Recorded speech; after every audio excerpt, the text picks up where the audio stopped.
ರಾಜ್ಯದಲ್ಲಿ ಬಿಟ್ಟಿ ಭರವಸೆಗಳ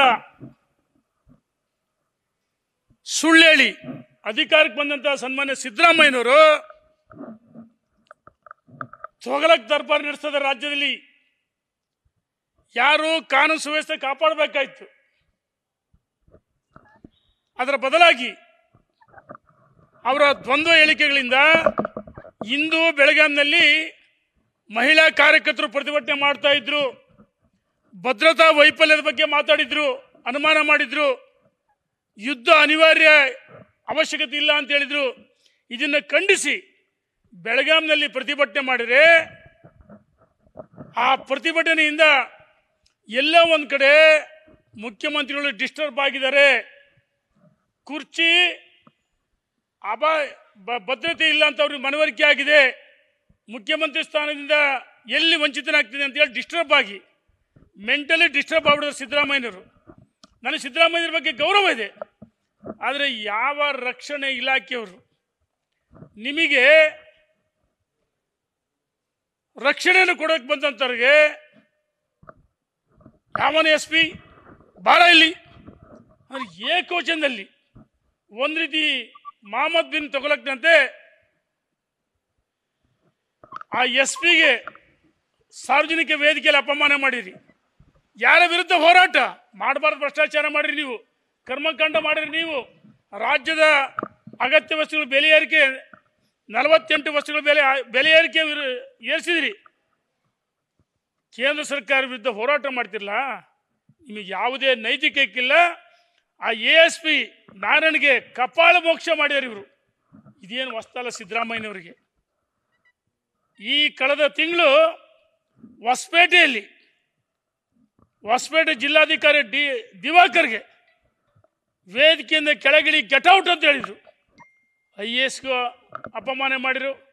ಶಂಕರ್ ಬಿದ್ರಿ IPS officer ವಿಧಾನಸೌಧದಲ್ಲಿ ಕೊರಳು ಪಟ್ಟೆ ಕೈ ಹಾಕಿದ್ರು, ನಮ್ಮ ಎದುರಿಗೆ ಕಣ್ಣೆದುರಿಗಿದೆ. ಅವರ ಕಾರ್ಯಕರ್ತೆ ಮೈಸೂರಿನಲ್ಲಿ ಬಹಳ ಮಹಿಳೆಯರನ್ನು ಗೌರವಿಸ್ತಾರೆ ಇವರು. ಆ ಮಹಿಳೆಗೆ ಕಪಾಳ ಮೋಕ್ಷ ಮಾಡಿದ್ರು. ಈ ರೀತಿ ಸಿದ್ದರಾಮಯ್ಯನವರು ದುರಂಕಾರದಿಂದ ವರ್ತನೆ ಮಾಡ್ತಿದ್ರೆ,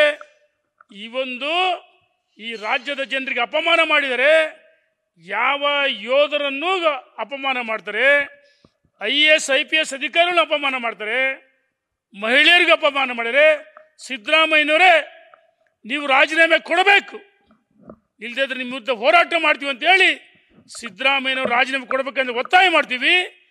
100ಕ್ಕೆ 100 ಸಿದ್ದರಾಮಯ್ಯನವರಿಗೆ ಕುರ್ಚಿ ಭದ್ರತೆಯಲ್ಲಿ ಅಂತೇಳಿ ಅಭದ್ರತೆ ಕಾಡ್ತದೆ. ಅದಕ್ಕೋಸ್ಕರ ಮೆಂಟಲಿ ಡಿಸ್ಟರ್ಬ್ ಆಗಿ ವಿಕೃತ ಮನಸ್ಸಿಂದ IPS ಅಧಿಕಾರಿಗಳಿಗೆ ಸಾರ್ವಜನಿಕವಾಗಿ ಕಪಾಳ ಮೋಕ್ಷ ಮಾಡ್ತಿರಲ್ಲ, ನಿಮಗೆ ಶೋಭೆ ತರುತ್ತಾ? ರಾಜ್ಯದ ಮುಖ್ಯಮಂತ್ರಿಯಾಗಿ ಯಾವ ರೀತಿ ವರ್ತನೆ ಮಾಡಬೇಕಾಯ್ತು? 6.5 ಕೋಟಿ ಜನರನ್ನು ರಕ್ಷಣೆ ಮಾಡಬೇಕಾದ ನೀವು ಕಪಾಳ ಮೋಕ್ಷ ಮಾಡ್ತೀರಂದ್ರೆ ನಿಮ್ಮ ಮನಸ್ಸು ವಿಕೃತ ಮನಸ್ಸಾಗಿ ಸಿದ್ದರಾಮಯ್ಯನವರೇ ಮೆಂಟಲಿ ಡಿಸ್ಟರ್ಬ್ ಆಗಿದ್ದೀರಿ. ನಿಮಗೆ ವಿಶ್ರಾಂತಿ ಬೇಕಂತ ಹೇಳಕ್ಕೆ ಇಚ್ಛೆ ಪಡ್ತೀನಿ. ನಾನು ಇದು ಸರಿಯಲ್ಲ ಅಂತೇಳಿ ರಾಜೀನಾಮೆ ಕೊಡಬೇಕಂತೇಳಿ ಒತ್ತಾಯ ಮಾಡ್ತೀನಿ. ಇನ್ನೊಂದು ಕಡೆ DCM ನಿಮ್ಮ ಪ್ರತಿಭಟನೆಗೆ ಇನ್ಮೇಲೆ ನೀವು ಯಾವುದೇ ಕಾರ್ಯಕ್ರಮ ಮಾಡಿ ನೋಡ್ತೀವಿ ಅಂತ ಶಪಥ ಮಾಡಿದ್ದಾರೆ, ಕಾಂಗ್ರೆಸ್ನ ಶಪಥ ಅಂತ ಹೇಳಿದ್ದಾರೆ. ಶಿವಕುಮಾರ್ ಅವರೇ, ನಿನ್ನೆ ದಿವಸ ಸಿದ್ದರಾಮಯ್ಯನ ಹೇಳಿಕೆಯನ್ನು ನೀವು ಡಿಫೆಂಡ್ ಮಾಡ್ಕೊಂಡಿಲ್ಲ. ಯುದ್ಧ ಅನಿವಾರ್ಯ ಅದಕ್ಕೆ. DK ಶಿವಕುಮಾರ್ ಅವರು ಬಹಳ ಚಾಣಾಕ್ಷ ರಾಜಕಾರಣಿ. ಮುಖ್ಯಮಂತ್ರಿಗಳು ಸಿದ್ದರಾಮಯ್ಯ ರಾಜೀನಾಮೆ ಕೊಟ್ಟರೆ ನನ್ನ ಹೆಸರು ಹೇಳಿ ಅಂತೇಳಿ ಎಲ್ಲ ಸಂದರ್ಭದಲ್ಲೂ DK ಶಿವಕುಮಾರ್ ಅವರಿಗೆ ಬೆಂಬಲವನ್ನು ಕೊಡ್ತಾರೆ. ಚಾಣಾಕ್ಷ ರಾಜಕಾರಣಿ, ಕಲಿಬೇಕು DK ಶಿವಕುಮಾರಿಂದ. DK ಶಿವಕುಮಾರ್ ಅವರೇ, ನಿಮ್ಮ ಸವಾಲನ್ನು ಸ್ವೀಕಾರ ಮಾಡ್ತೀವಿ. ನೋಡಿ, ನಾವು ಜನಕ್ರೋಶ ಯಾತ್ರೆಯನ್ನು ತಾತ್ಕಾಲಿಕವಾಗಿ ಮುಂದೂಡಿದ್ದೀವಿ. ಉದ್ದೇಶ ನಮ್ಮ 26 ಜನ ಹಿಂದೂಗಳು ಮಾರಣವ ಮಾತಲ್ಲ, ಅದಕ್ಕೋಸ್ಕರ ಮುಂದೂಡಿದ್ವಿ.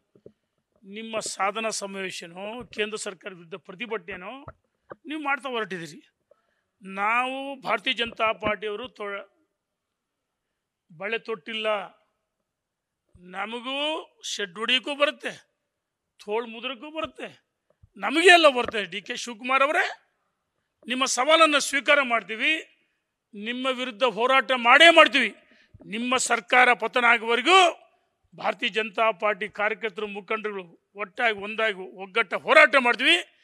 ಬರೀ ಕಾರ್ಯಕರ್ತರು ಮುಖಂಡರಲ್ಲ, ಈ ರಾಜ್ಯದ ಜನ ರೊಚ್ಚಿಗೆದ್ದು ನಿಮ್ಮನ್ನು ಕುರ್ಚಿಯಿಂದ ಇಳಿಸ್ತಾರೆ.